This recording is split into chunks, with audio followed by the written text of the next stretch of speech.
Sutra Teratai yang Menakjubkan. Bab 16. Panjang Usia Tathagata. Sinvasyang Sutra Teratai episod 1544. Menampakkan kematian sebagai metode terampil yang sebenarnya adalah demi menuntun para makhluk. Prinsip kebenaran selalu ada selamanya, bagaikan ayah kelahiran atau tabib pengobatan tradisional yang menanti jalinan jodohnya matang. Tubuh Dharma dari Tathagata ada selalu. Buddha jelmaan, Nirmana Buddha, menampakkan kematian sebagai metode terampil. Sebetulnya adalah demi menuntun para makhluk agar terbebaskan dari penderitaan. Meski ajaran Buddha melarang kepalsuan, akan tetapi apabila tidak menerapkan metode terampil, maka tiada metode lagi untuk membabarkan Dharma. Harus bersungguh hati untuk menghayati prinsip kebenaran. Kebenaran adalah kebenaran sejati, juga adalah prinsip sejati. Prinsip sejati, kita sering mengatakan bahwa ia selalu ada selamanya, kapanpun, ruang manapun, atau siapapun. Prinsip selalu ada selamanya. Sifat hakiki tata pada manusia juga selalu ada selamanya. Dari kehidupan ini hingga kehidupan mendatang juga selalu sama. Setiap orang pada dasarnya memiliki sifat hakiki tata. Kita datang dan pergi tanpa terbuang atau terkuras. Hanya saja sifat hakiki kita telah tercemar, menjadi risau. Kerisauan telah membungkus sifat kita yang sedemikian adanya, sehingga yang kita bawa ke sana kemari adalah kerisauan yang tidak bisa kita kendalikan sendiri. Sedemikian membawa kita datang. Begitu pula, prinsip kebenaran juga adalah bersifat abadi. Di ruang manapun atau kapanpun, prinsip kebenaran selalu ada, hanya saja ada prasangka, pemahaman dan tabiat kita. Dari kehidupan ke kehidupan, tidak ingin mengubah tabiat buruk, sehingga tabiat buruk ini menjadi kebiasaan kita. Kita terus-menerus meresapnya dalam kehidupan sekarang seperti ini. Pada kehidupan selanjutnya akan berubah menjadi lebih parah. Dulu kita mengatakan, pertumimbal lahir dalam 6 alam kelahiran. 6 alam kelahiran sebenarnya dikatakan 5 alam kelahiran. Tetapi beberapa sutra mengatakan 6 alam kelahiran. Di dalam 5 alam kelahiran ditambah 1 alam kelahiran dan menjadi 6 alam kelahiran. Apa yang ditambahkan? Alam asura. Di alam manusia ada asura, di alam surga ada asura, di alam binatang ada asura, di alam setan kelaparan juga ada asura. Maka apakah yang dimaksud dengan asura? Jika lahir di surga atau di dunia, jika di surga, artinya memiliki berkah surgawi. Memang kurangnya kebajikan surgawi, karena dia di dunia bersedia untuk berdana, yaitu bersedia untuk bersumbangsi membantu orang lain. Memang benar hanya melatih berkah, tapi tidak melatih kebajikan. Memiliki berkah, maka membiarkannya untuk lahir di alam dewa, menikmati berkah surgawi. Namun karena tabiat buruk mereka, suka emosi, marah, sering menimbulkan masalah di surga dan asura. Jika dilahirkan sebagai pria akan memiliki wajah yang jelek. Jika dilahirkan sebagai wanita akan memiliki wajah yang cantik. Ratu dari Dewa Indra adalah asura wanita. Seringkali di antara kerajaan langit dan asura sering terjadi konflik. Demikianlah yang terjadi. Dunia manusia juga sama. Di dunia, ada orang yang memiliki banyak berkah di dunia, sangat sukses dalam berdagang, melakukan kebajikan dengan sukacita. Akan tetapi tabiat sangat tidak baik. Setiap saat sering marah-marah. Ini adalah asura di dunia. Dan ada juga tidak mematuhi aturan, maka akan jatuh ke alam binatang. Ada yang berada di alam binatang pun sangat pandai berkelahi. Ada anjing yang galak, ada sejenis ayam petarung hanya ingin bertarung saja, ataupun banteng petarung, bahkan serangga pun ada. Tabiat buruk seperti ini lahir di alam manapun akan demikian. Maka ini adalah kekurangan 5 alam ditambah alam asura, maka menjadi 6 alam. Maka kita harus sangat bersungguh hati. Prinsip kebenaran. Pada dasarnya prinsip kebenaran mengajarkan kita tentang ini adalah satu jalan untuk pelatihan diri. Anda harus bersumbangsi demi dunia ini. Ini adalah memupuk pahala dan mengakumulasikan kebajikan. Harus menjalin jodoh baik dengan semua orang. Ini adalah membina jalinan jodoh. Harus membina jalinan jodoh baik. Bukan hanya karena saya membantu Anda, maka Anda harus mendengarkan saya. Jika tidak mendengarkan saya, maka saya akan marah. Ini sudah tidak benar. Meskipun saya mendapat pertolongan Anda, namun saya mesti tunduk kepadamu dalam segala hal. Ini adalah tidak benar. Hanya mau semua orang mendengarkan dirimu. Jika demikian, meskipun Anda melakukan seberapa banyak pun, Anda tetap akan kekurangan kebajikan. Kurangnya rasa hormat dan cinta kasih dari dalam hati orang lain. Seandainya Anda hanya bersumbangsi saja, namun tidak menjalin jodoh baik dengan orang, membuat orang merasakan ketakutan terhadapmu, yaitu patuh karena takut. Karena Anda memiliki kekuasaan, saya takut Anda, saya patuh sama Anda, bukan hormat dan kagum. Kita harus menjalin jodoh baik, agar orang bisa hormat pada kita dan kagum pada kita. Disinilah letak perbedaan dalam latihan spiritual. Maka kita harus benar-benar bersungguh hati. Orang yang sesuai dengan prinsip kebenaran, maka akan mempraktekkan kebijaksanaan dan berkah secara bersamaan. Harus memiliki kebijaksanaan terhadap orang. Kita harus benar-benar menjalin jodoh baik, bersumbangsi tanpa pamrih, kemudian harus menghormati orang. Inilah menjalin jodoh baik dengan orang. Ini dinamakan kebenaran. Prinsip kebenaran adalah sebuah jalan pelatihan diri, adalah sebuah jalan untuk menumbuhkan jiwa kebijaksanaan. Jadi, prinsip kebenaran selalu ada selamanya. Prinsip kebenaran ini akan selalu ada sampai kapanpun. Ini selamanya demikian. Sehingga keberadaan prinsip kebenaran ini terletak pada jalinan jodoh ini. Jalinan jodoh yang baik, kita bisa saling membantu, bersumbangsi di antara sesama, saling menghormati dan mengasihi. Kebersamaan seperti ini bukankah sangat sukacita dan bahagia? Hubungan di antara manusia yang memiliki satu tekad yang sama.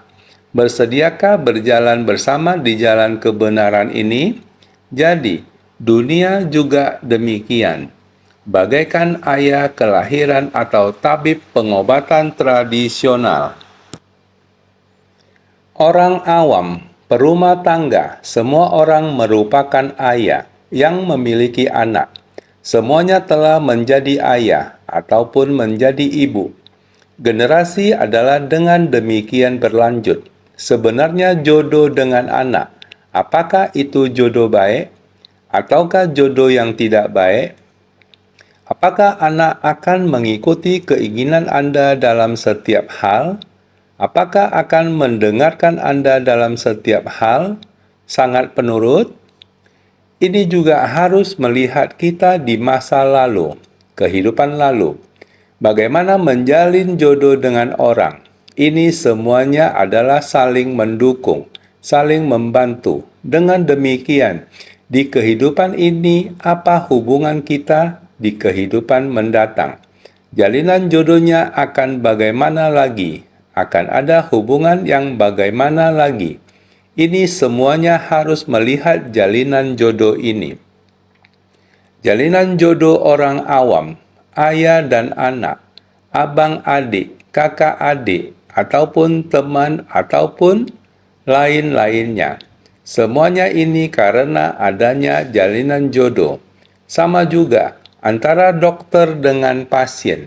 Jika dokter di masa kehidupan lampaunya ada menjalin jodoh baik dengan orang lain, di kehidupan ini dia menjadi dokter, akan menikmati berkahnya. Dengan sendirinya setiap pasien yang datang di hadapannya, proses pemeriksaan, diagnosis, dan resep obat, semuanya akan berjalan dengan lancar. Ada orang berkata, dokter punya jodoh dan pasien punya berkah. Artinya memiliki berkah dan jalinan jodoh baik. Antara dokter dan pasien memiliki berkah dan jalinan jodoh baik. Ada beberapa dokter jelas-jelas sangat pintar. Sama-sama adalah dokter yang pintar. Kenapa dengan resep obatnya dan pemeriksaannya, kenapa saya tidak membaik? Mengapa diagnosisnya tidak benar? Ataupun diagnosisnya sangat akurat? Pertanyaan selama pemeriksaan sangat tepat. Diagnosisnya juga sangat baik. Mengapa saat pengobatan begitu satu masalah selesai, lalu timbul masalah lain lagi? Kenapa tidak bisa menyembuhkannya, penyakitnya? Ternyata hal yang sederhana ini semuanya karena sebab dan kondisi. Prinsip yang sama, hubungan antar manusia di kehidupan saat ini, kita harus memperlakukan setiap orang dengan sama. Membina diri sendiri, kita bisa berlapang dada terhadap orang lain dan bersumbangsi tanpa pamrih. Di kehidupan ini, kita mendedikasikan seluruh hidup kita setiap hari. Seumur hidupku adalah demikian. Saya melakukan hal yang seharusnya saya lakukan. Ketika hati kita tanpa hambatan, maka kita akan merasa damai dan leluasa. Kita tidak boleh terus memiliki hambatan dalam bersumbangsi. Mengapa Anda tidak membalas budi kepada saya? Mengapa Anda tidak memuji atau menyanjung saya? Tanpa adanya halangan dalam pikiran kita, dengan sendirinya kita akan timbul rasa damai dan leluasa. Di kehidupan mendatang, ketika kembali bertemu lagi, dengan sendirinya kita akan merasa gembira. Kita akan merasa sangat harmonis antara satu sama lain. Kita harus memiliki keyakinan dalam hal ini. Ini adalah hal yang sangat alami dari sebab dan kondisi dalam kehidupan sehari-hari. Jadi, kita harus mendedikasikan jiwa kita di kehidupan ini. Apakah kita memahami atau tidak tentang prinsip kebenaran di masa lampau? Tidak apa-apa. Sekarang kita sudah paham.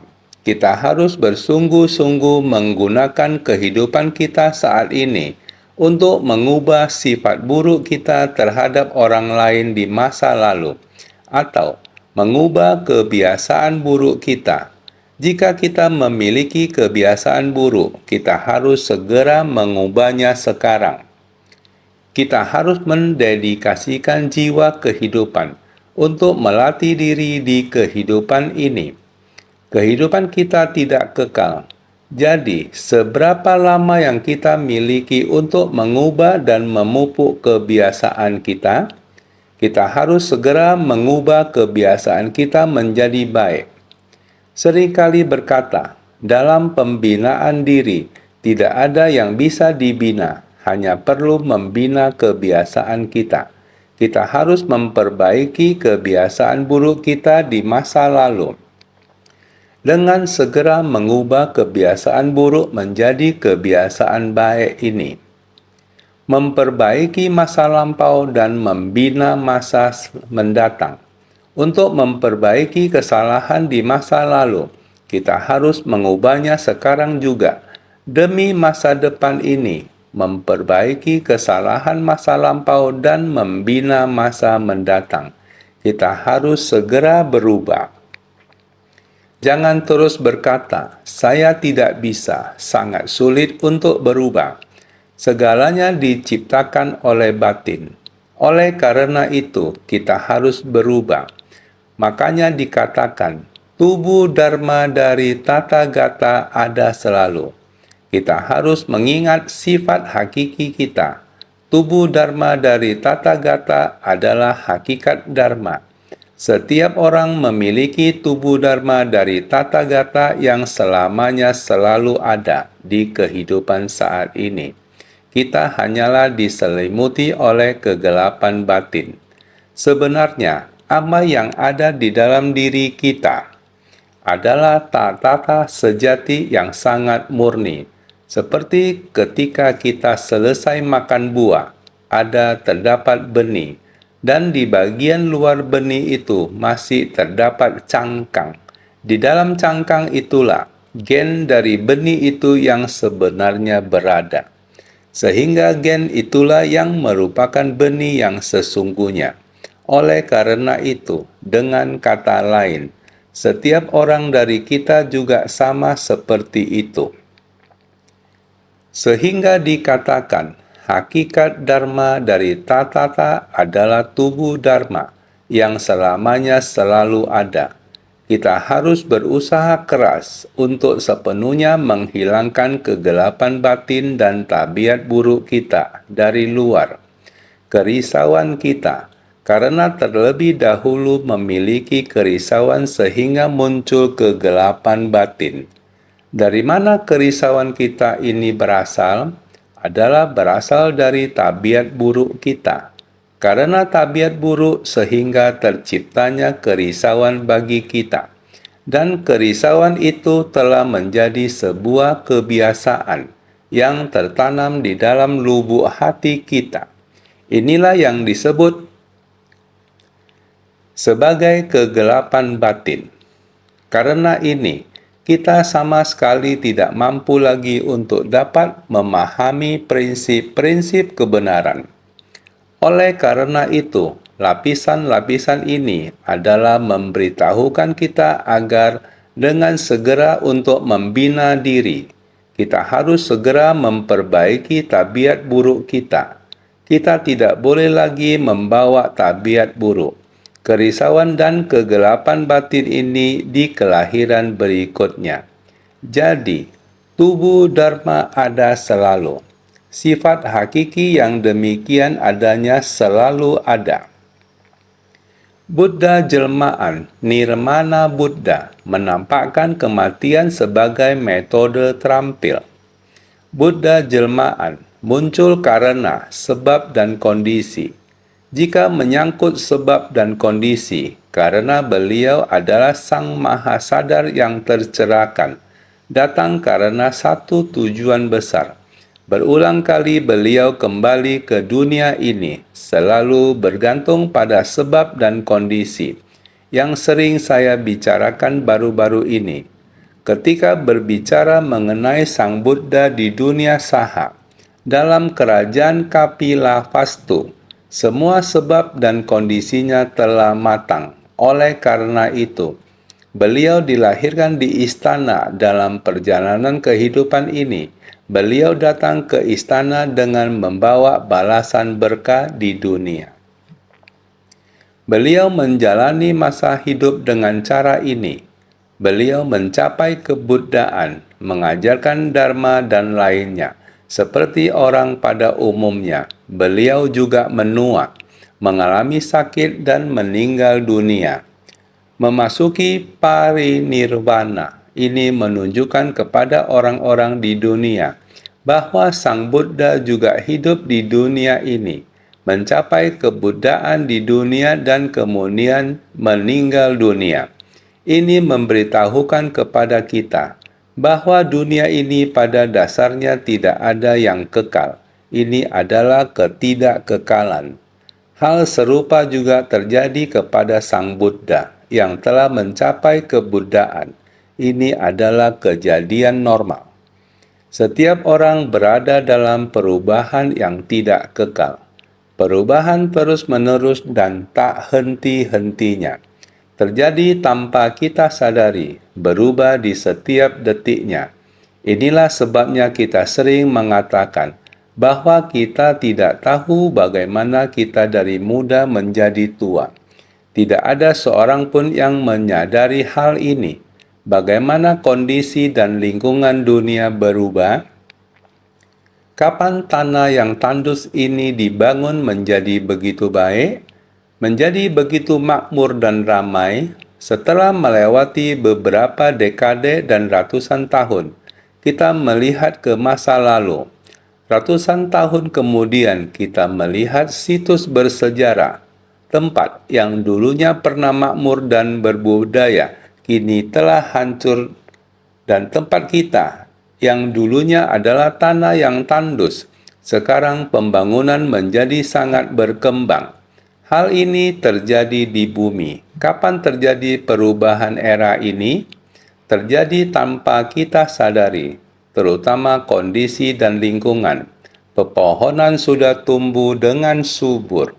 Lanskapnya dibuat dengan indah. Kapan terjadi perubahan ini? Prinsip kebenaran yang sama di dunia ini. Apa yang ada di luar tubuh kita terus-menerus berubah tanpa henti. Di dalam tubuh kita terjadi hal yang lebih menakjubkan. Kita tidak tahu kapan terjadi perubahan. Tanpa sadar kuku telah memanjang, harus digunting. Kapan rambut kita telah tumbuh lagi? Perubahan ini terjadi di dalam tubuh kita dan tidak mungkin kita sadari. Sangat halus. Ini dinamakan perubahan terus-menerus tak henti-hentinya. Semua orang sering melafalkan Sutra Hati Prasna, Paramita Hridaya Sutra. Melihat bahwa 5 agregat semuanya adalah kosong. Di dalamnya ada perubahan terus-menerus dan tak henti-hentinya. Perubahan terus-menerus dan tak henti-hentinya ini terjadi tanpa kita sadari. Sangat banyak, baik di luar tubuh kita atau di dalam tubuh kita, mengalami perubahan terus-menerus dan tak henti-hentinya ini. Kita mempermasalahkan dan melekat pada tubuh kita, melekat pada kondisi lingkungan di luar tubuh kita, sehingga ini semua menciptakan kebiasaan, kerisauan dan noda batin kita. Semua hal ini terjadi tanpa kita sadari. Jadi, Buddha datang ke dunia untuk membimbing kita. Buddha jelmaan, Nirmana Buddha, menampakkan kematian sebagai metode terampil. Adalah untuk menunjukkan adanya fenomena muncul dan lenyap. Maka kita harus amat bermawas diri. Buddha, Tatata pada hakikatnya adalah abadi. Dia telah tercerahkan, sehingga tubuh Dharma telah ada selamanya. Namun di dunia ini, dia mau sama seperti kita, tidak kekal dan penuh ilusi seperti demikian. Pada dasarnya tubuh dharmanya yang abadi. Namun dia hendak menunjukkan adanya lahir, tua, sakit, dan mati. Ini yang hendak Buddha ajarkan kepada kita saat datang ke dunia. Jadi, sebetulnya adalah demi menuntun para makhluk agar terbebaskan dari penderitaan. Dia tidak perlu datang kembali ke dunia, tak bertumimbal lahir lagi, dan mengalami kelahiran dan kematian. Namun demi membimbing para makhluk, Buddha datang ke dunia, hendak mengajarkan kehidupan dan kematian kepada para makhluk. Dalam setiap kehidupan, para makhluk tiada henti berbuat karma buruk. Sehingga Buddha datang ke dunia agar kita semua dapat memahami untuk menghindari berbuat karma buruk. Kita harus berbuat karma baik supaya dalam kehidupan manusia ini tidak akan seperti ini. Senantiasa berulang-ulang dan berulang kali mengalami penderitaan, siksaan, penderitaan, dan kerisauan. Ini adalah demi mengajari kita agar kita terbebas dari penderitaan samsara. Setiap manusia semenjak lahir hingga mati dalam kehidupan ini sungguh mengalami berbagai penderitaan. Lihatlah di dunia ini, ada seberapa banyakkah orang yang menderita? Kita sungguh amat memiliki berkah, jadi kita harus menggenggam waktu, melatih diri sebaik-baiknya. Kita dapat melihat penderitaan, namun juga dapat merasakan keberkahan. Sukacita dan duka berbarengan. Kita punya kesempatan berjumpa dengan Buddha Dharma dan punya waktu untuk bersentuhan. Bukankah kita mesti menghargai berkah ini dengan sungguh-sungguh, menggenggam waktu dan membina diri dengan baik, sehingga kita benar-benar harus bersungguh hati. Meski ajaran Buddha melarang kepalsuan, Sang Buddha, kami semua mengatakan, Sang Buddha adalah sosok yang mengatakan kebenaran dan kenyataan, tidak berbohong, tidak mengatakan yang tidak benar. Namun beliau di dalam penggalan sutra ini menampakkan diri menjadi seorang tabib di dunia, juga sebagai ayah dari umat manusia, bisa mengobati penyakit orang lain. Namun anak sudah sakit, tidak bersedia memakan obat dari ayah. Ayah mencari cara untuk pergi, meminta bantuan orang untuk pulang dan memberitahu kepada anak, ayah sudah meninggal di luar. Demikian bukankah kepalsuan? Sebenarnya adalah satu metode Dharma agar anak-anak bisa sadar. Saya sudah sakit, ayah adalah tabib yang baik. Saya mau menunggu ayah balik mengobati penyakit saya. Namun ayah sudah meninggal di luar. Baru terpikir resep obat yang sudah dibuka oleh ayah dan pesan ayah sebelum keluar rumah. Diri sendiri sekarang sudah sakit, sangat susah. Lalu bisa pergi mencari obat untuk dimakan. Ini adalah seperti tabib itu. Seandainya ayah tidak meminta orang dan memberitahukan kalau ayahnya sudah meninggal, anak-anak ini masih tetap punya kebiasaan bodoh dan tetap tunggu di sana. Ketika ayah pertama kali pulang membuka resep obat, mereka masih tidak makan. Kali ini setelah membuka resep obat, setelah berpesan dan keluar, meminta tolong orang memberitahu mereka tidak akan kembali lagi. Dengan sendirinya mereka bisa makan. Prinsip yang sama, Buddha datang ke dunia. Beliau dapat tinggal selamanya di dunia. Namun, beliau menunjukkan kelahiran, kemoksaan, dan kematian. Ini dilakukan supaya para makhluk berwaspada. Dia memberikan metode terampil. Dengan demikian, apakah kita dapat mengatakan bahwa Buddha berkata bohong, tidak nyata? Beliau menggunakan metode terampil untuk mengajar dan membimbing para makhluk. Selain itu, apakah ada cara, metode lain untuk menuntun para makhluk? Hanya dengan metode terampil, karena para makhluk bodoh dan keras kepala. Tidak hanya bodoh, bahkan keras kepala. Oleh karena itu, harus menggunakan cara, metode yang keras, yang lembut, dan lain sebagainya. Untuk meyakinkan, membujuk para makhluk, Apakah mereka bisa berubah atau tidak bukanlah masalah. Yang terpenting adalah membuat mereka menerima dengan sepenuh hati. Prinsip yang sama ini juga adalah sebuah metode terampil. Oleh karena itu, Dharma harus dibabarkan untuk para makhluk yang bodoh dan keras kepala ini. Kita hendaknya menggunakan metode terampil. Tiada metode lagi untuk membabarkan Dharma. Apabila tidak, prinsip kebenaran ini hendaknya dijelaskan sampai jelas, tuntas, kepada para makhluk, sehingga mereka dapat menerima. Ini bukanlah hal yang mudah. Oleh karena itu, kita hendaknya menerima dengan sepenuh hati. Buddha telah memberi bimbingan dengan sabar dan sistematis, sehingga kita hendaknya menerimanya dengan sepenuh hati. Oleh karena itu, naskah sutra sebelumnya mengatakan, mereka berpikir telah menjadi yatim piatu, tanpa seorang pun untuk diandalkan. Selalu menyimpan perasaan sedih, batin mereka kemudian tersadarkan. Tahu kalau obat ini memiliki warna, aroma, dan rasa yang bagus. Mereka segera meminumnya dan penyakit yang diakibatkan racun menjadi terobati sepenuhnya.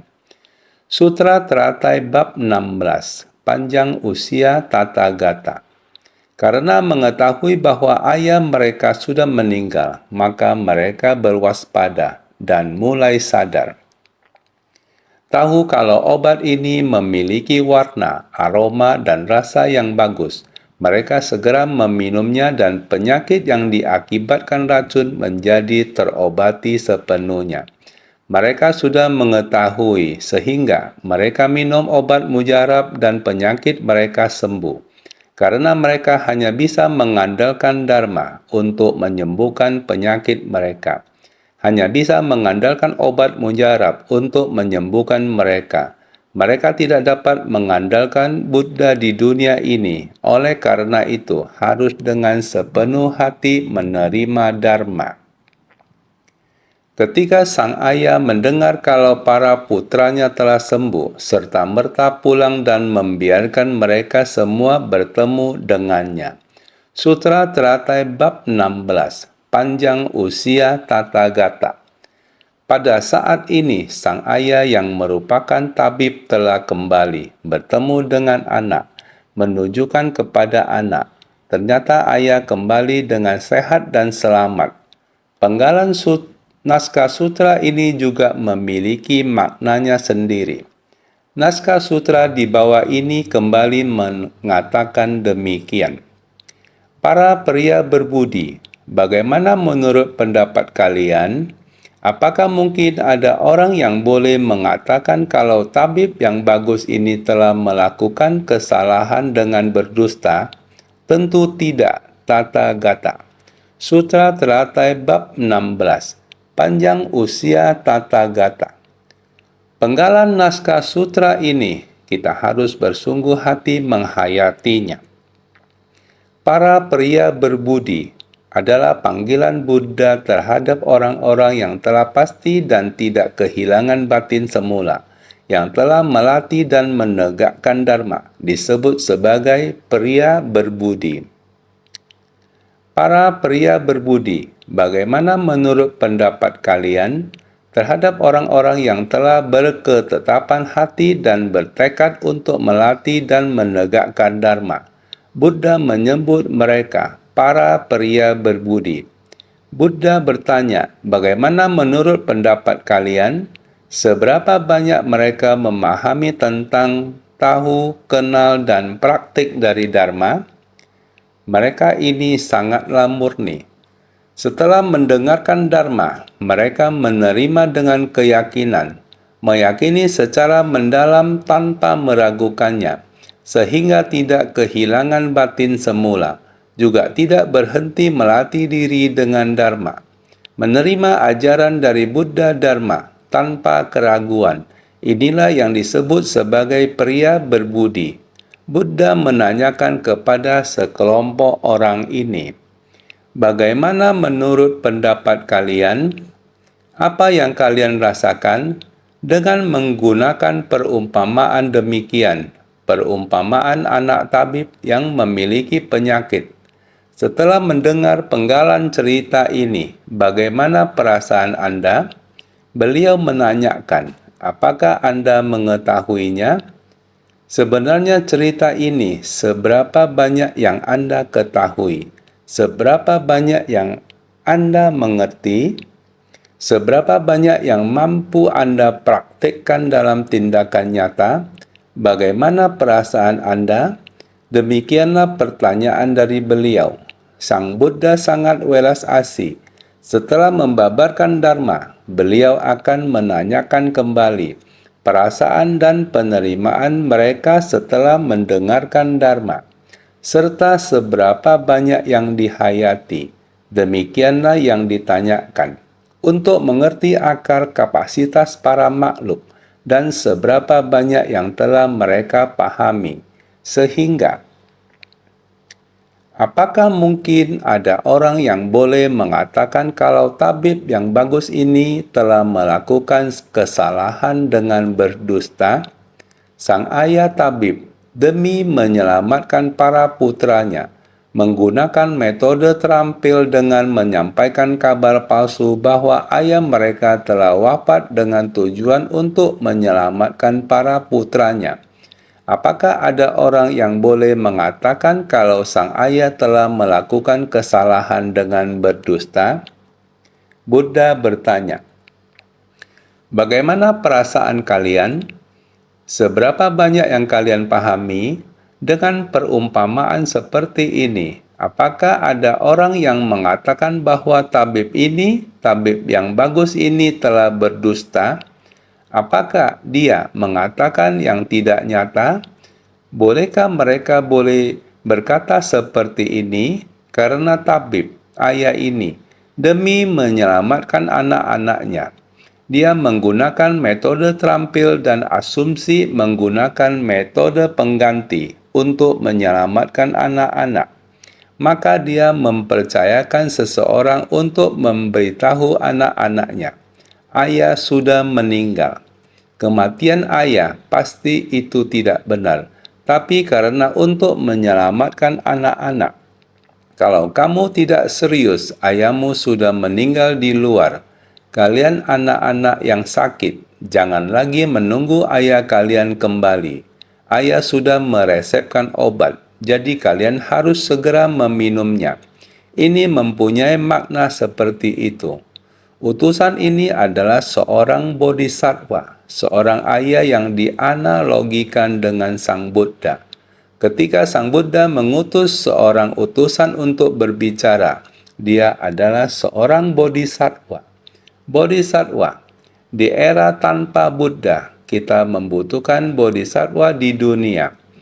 Oleh karena itu, dalam bab guru dharma dan bab praktik penuh kedamaian dan kebahagiaan, keduanya adalah tentang Buddha yang selalu mendorong semua orang untuk menyebarkan dharma. Para penyebar dharma ini, mereka berada di dunia untuk menyebarkan dharma dan membabarkan dharma. Ini seperti seorang utusan yang diutus untuk mengatakan hal ini kepada anak-anak, yaitu bodhisattva yang mengatakan dharma kepada para makhluk. Ada dharma, dan dharma ini adalah apa yang dikatakan Sang Buddha di masa lalu. Dharma ini adalah Buddha mengajarkan jalan bodhisattva, dan bodhisattva harus mengemban tanggung jawab. Pada saat Sang Buddha meninggalkan dunia, harus ada bodhisattva yang memikul tanggung jawab di dunia dan membimbing semua orang untuk berlatih sesuai dengan dharma. Prinsip yang sama, jadi ini adalah metode terampil, sehingga semangat dari Buddha bertahan selamanya di dunia. Dharma yang dibabarkan oleh para bodhisattva juga membahas tentang tubuh dharma dari Buddha. Tubuh dharma Buddha bertahan selamanya. Setiap dharma tidak lain merupakan kebenaran sejati, sementara kebenaran sejati disebut sebagai pencerahan. Pencerahan merupakan dharma. Dharma dari pencerahan ini disebut sebagai kebenaran. Kebenaran sejati. Kesimpulannya, kebenaran sejati berarti tercerahkan. Dharma dari pencerahan ini di dunia, berarti Buddha selamanya berada di dunia. Bodhisattva hadir untuk mengenalkan kepada kita bahwa Dharma ini bisa kita gunakan. Dharma ini dapat membuat kita melatih diri sesuai dengan Dharma, mempraktikkannya sesuai dengan Dharma. Kita harus mengetahui dan memahami Dharma dan menerima serta menegakkan praktik ini. Kita juga bisa mencapainya.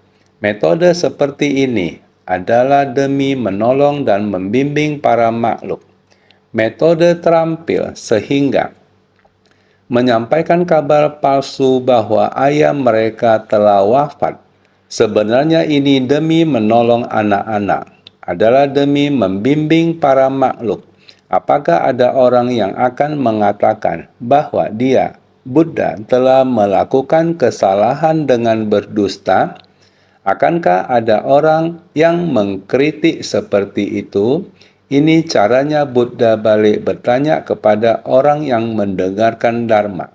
Bagaimana perasaan mereka? Tabib bagus demi mengobati para putranya yang sakit dan telah kehilangan batin semula. Merancang metode terampil dengan mengabarkan kalau ayah mereka telah wafat. Tathagata demi menuntun para makhluk, tidak parinirvana tapi menampakkan parinirvana. Hal ini sepertinya dusta, namun sebetulnya adalah ikrar mendalam untuk memberi manfaat kepada para makhluk. Itu sebabnya Buddha bertanya, apakah mungkin ada orang yang boleh mengatakan kalau tabib yang bagus ini telah melakukan kesalahan dengan berdusta? Maka, tabib bagus demi mengobati para putranya yang sakit dan telah kehilangan batin semula. Anak-anak ini telah kehilangan sifat hakiki mereka. Semuanya tertutupi oleh kerisauan dan kegelapan batin. Anak-anak ini sudah kehilangan batin semula dan sakit, telah kehilangan sifat hakiki. Sebenarnya sifat hakiki tidak hilang. Sekarang kita sering mendengar ada yang mengatakan, orang ini kehilangan sifat hakiki. Sebenarnya sifat hakiki tidak hilang, itu hanya kerisauan, tabiat buruk, kegelapan batin, yang menyebabkan sifat hakiki tidak dapat lompat keluar, bukan kehilangan sifat hakiki, namun kehilangan batin semula. Niat pikiran semula telah hilang. Pengetahuan benar dan pandangan benar telah hilang, maka disebut sakit. Batinianya tidak sehat dan telah sakit, sehingga menggunakan metode terampil dengan memberikan kabar bahwa ayahnya telah meninggal. Seperti demikian, untuk merangsang mereka, ayah telah meninggal, agar mereka segera terbangun dan segera bersungguh-sungguh memohon obat dan menyembuhkan penyakit. Maka, Tathagata demi menuntun para makhluk, tidak parinirvana tapi menampakkan parinirvana. Demi untuk menuntun para makhluk, beliau datang ke dunia untuk menampakkan wujud. Lahir di istana, sepanjang jalan sedemikian rupa hingga mengajarkan Dharma. Dengan metode terampil datang ke dunia untuk menuntun dan menyadarkan para makhluk. Jika tidak demikian, Sang Buddha juga mengatakan, kehidupan manusia bagai khyalan, bagai embun juga bagai petir, adalah ilusi dan bohong belaka. Namun jika tidak menggunakan metode ini, bagaimana dapat menuntun orang-orang ini? Maka, sebetulnya adalah ikrar mendalam untuk memberi manfaat kepada para makhluk. Ikrar agung ini sangat mendalam, yaitu untuk memberi manfaat kepada para makhluk. Dari kehidupan ke kehidupan selalu datang seperti ini. Itu sebabnya Buddha bertanya kepada semua orang, apakah mungkin ada orang yang boleh mengatakan kalau tabib yang bagus ini telah melakukan kesalahan dengan berdusta? Apakah akan ada orang yang berpikir seperti ini dan mengatakan ini? Inilah yang Buddha tanyakan. Jawabannya adalah, tentu tidak, Tathagata. Tidak akan ada orang yang berkata seperti ini. Siapa yang menjawab ini? Bodhisattva Maitreya.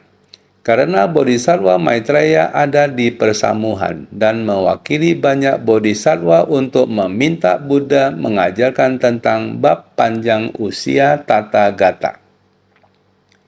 Tentu tidak, Tathagata. Ini adalah jawaban dari Bodhisattva Maitreya. Ayah tabib bermaksud baik merancang metode untuk mengobati penyakit dari para putranya. Jadi batinnya sungguh bijak. Ini adalah kebenaran dan tiada kepalsuan. Itu sebabnya langsung menjawab, tentu tidak, Tathagata. Di dalam bab panjang usia Tathagata, Sang Buddha merespon kepada Bodhisattva Maitreya. Kita semestinya masih ingat yang sebelumnya. Ia terus mengajukan permohonan kepada Buddha, sehingga Buddha mulai mengajarkan naskah tentang tabib yang baik dan ayah yang welas asih. Karena di dalam naskah sutra sebelumnya, Maitreya menggunakan perumpamaan tentang ayah yang muda dan anak yang tua. Sekarang ini Buddha menggunakan anak yang sakit dan ayah yang welas asih, seorang tabib yang baik, sebagai perumpamaan. Sewaktu naskah sutra dibahas sampai di sini, Buddha bertanya kepada para hadirin di persamuhan. Bodhisattva Maitreya pula yang menjawab Buddha dengan berkata, tentu tidak, Tathagata. Tidak, Tathagata. Jadi, ayah tabib bermaksud baik merancang metode. Ini sudah sangat jelas. Ayah yang baik ini, ayah tabib ini mempunyai maksud yang baik demi anak. Mengobati penyakit dari para putranya.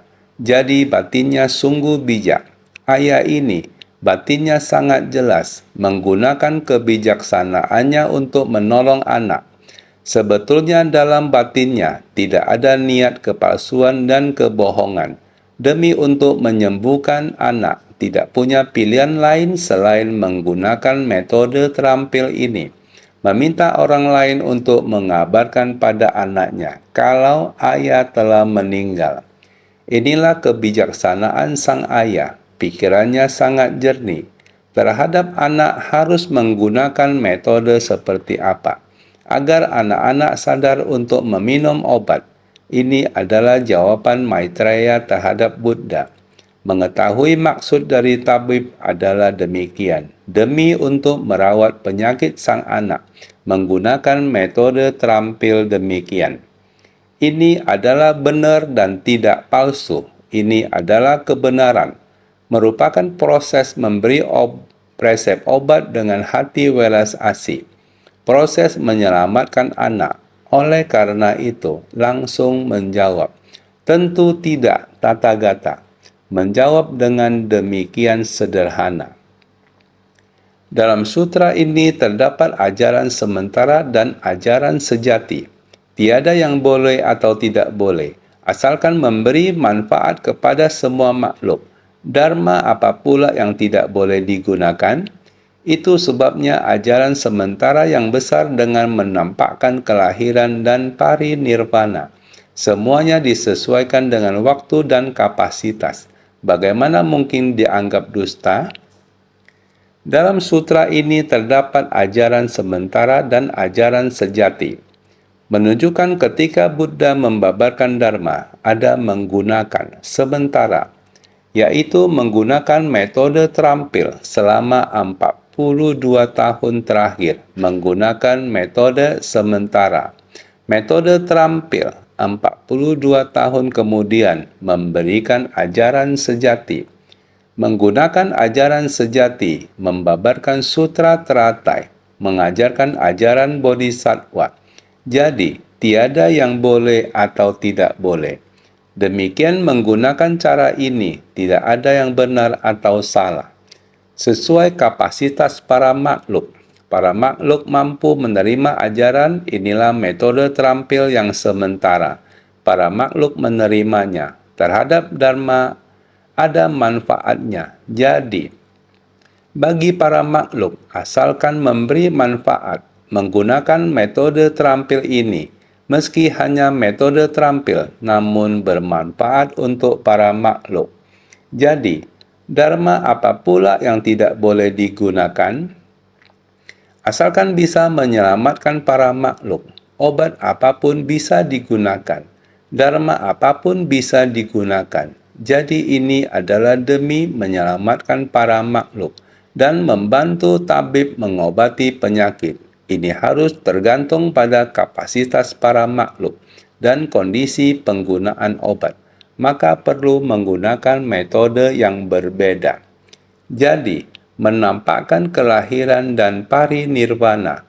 Oleh karena itu, Buddha harus terus-menerus datang ke dunia, menampakkan kelahiran dan juga menampakkan parinirvana. Ini adalah ajaran sementara yang besar. Ia menggunakan usaha yang besar untuk membimbing dan mengubah. Ini semua adalah metode terampil yang memberi manfaat bagi para makhluk. Semuanya disesuaikan dengan waktu dan kapasitas. Walaupun jalan mungkin berliku-liku, tetapi sebenarnya tidak peduli jalan berbelok atau lurus, kita harus bisa sampai pada tujuan kita. Tidak peduli peluang apapun itu, harus sesuai dengan akar kapasitas para makhluk. Ia harus membimbing dan mengubah para makhluk menggunakan Dharma. Jadi, bagaimana ini bisa dianggap kepalsuan? Ini bukan palsu, ini adalah bagaimana Buddha Maitreya menjawab. Jadi, naskah sutra selanjutnya mengatakan, Buddha berkata, aku juga demikian. Semenjak aku mencapai kebuddhaan pada miliaran koti nayuta asam keya kalpa yang tak terhingga dan tak berbatas waktu. Demi semua makhluk, aku menggunakan kekuatan dari metode terampil dan mengatakan bahwa aku akan memasuki parinirvana. Begitu pula, tiada seorang pun dapat menyatakan sesuai Dharma bahwa aku telah melakukan kesalahan dengan berdusta. Sutra Teratai Bab 16, Panjang Usia Tathagata. Naskah sutra bagian ini kita bisa dengan mudah memahami. Karena semenjak Buddha mencapai kebuddhaan, telah melewati kalpa sebanyak butiran debu, sudah merupakan waktu yang sangat lama.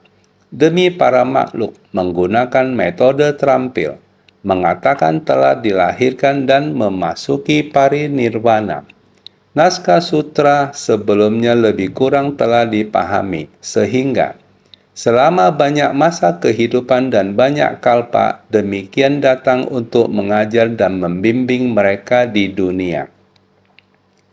Semenjak mencapai kebuddhaan dulu, waktunya telah melewati kalpa sebanyak butiran debu.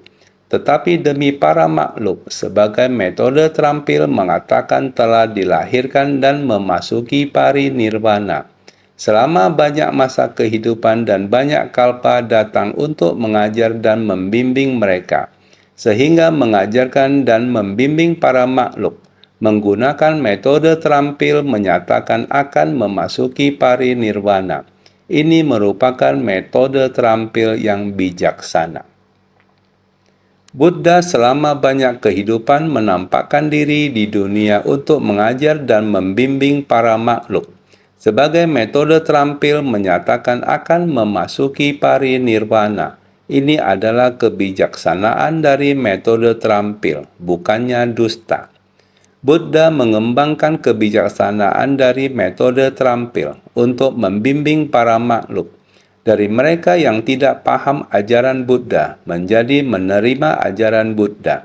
Dari batin penuh kerisauan dalam penderitaan, mengakumulasi kegelapan batin mereka. menciptakan karma sampai bisa memahami dan mengetahui ketakutan terhadap kelahiran dan kematian. Hukum sebab akibat sangat menakutkan. Mereka bisa memahami ini, mulai melatih diri untuk memutuskan kerisauan sampai memahami ketidakkekalan. Perenungan terhadap sebab dan kondisi dipahami sampai sekarang, membawanya memasuki jalan bodhisattva. Buddha mulai memanggil semua orang. Hanya ajaran kendaraan tunggal, yaitu mengajarkan ajaran bodhisattva. Semua orang memahami dengan jelas. Ini merupakan sebuah proses, merupakan ajaran metode terampil. Kita harus mengetahui, sehingga kita harus senantiasa lebih bersungguh hati.